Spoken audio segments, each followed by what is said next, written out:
आज राज्यात पावसाचा जोर काहीसा ओसरणार आहे। हवामान विभागाने दिलेल्या माहितीनुसार आज राज्यात पावसाचा जोर कमी असेल। अनेक भागांमध्ये पावसाने विश्रांती घेतली, त्यामुळे सततच्या पावसाने हैराण नागरिकांना काहीसा दिलासा मिळणार आहे।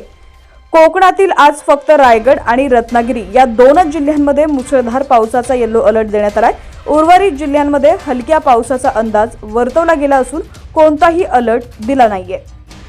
पुण्यातील घाट परिसरात आज मुसळधार पावसाचा इशारा देण्यात आलाय, तर इतर भागांमध्ये हलक्या ते मध्यम पावसाची शक्यता आहे आणि या भागात येलो अलर्ट जारी करण्यात आलाय।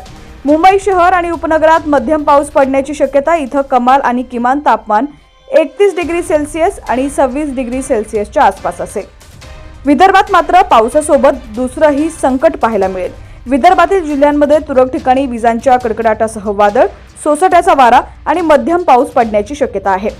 बातमी पूर्ण पाहूयात त्याआधी तुम्ही HPN मराठी न्यूज चॅनल पहिल्यांदाच पाहत असाल आणि अजूनही चॅनलला सबस्क्राइब केलं नसेल तर नक्की सबस्क्राइब करा, जेणेकरून आमचे अपडेट्स लवकरात लवकर तुमच्यापर्यंत पोहोचतील। तर अकोला, अमरावती, भंडारा, बुलढाणा, चंद्रपूर, गडचिरोली, गोंदिया, नागपूर, वर्धा, वाशिम आणि यवतमाळ या सर्व जिल्ह्यांमध्ये पावसासोबतच विजांचा कडकडाट आणि वादळी वाऱ्याचाही सामना नागरिकांना करावा लागणार आहे। पुढील 2 ते 3 दिवसात राज्यात पावसाचा जोर काहीसा असाच राहणार आहे। त्यानंतर पाऊस आणखी कमी होण्याची शक्यता वर्तवली जाते। दरम्यान तुमच्या भागात पावसाची काय परिस्थिती आहे ती देखील आम्हाला कमेंट सेक्शनमध्ये नक्की कळवा।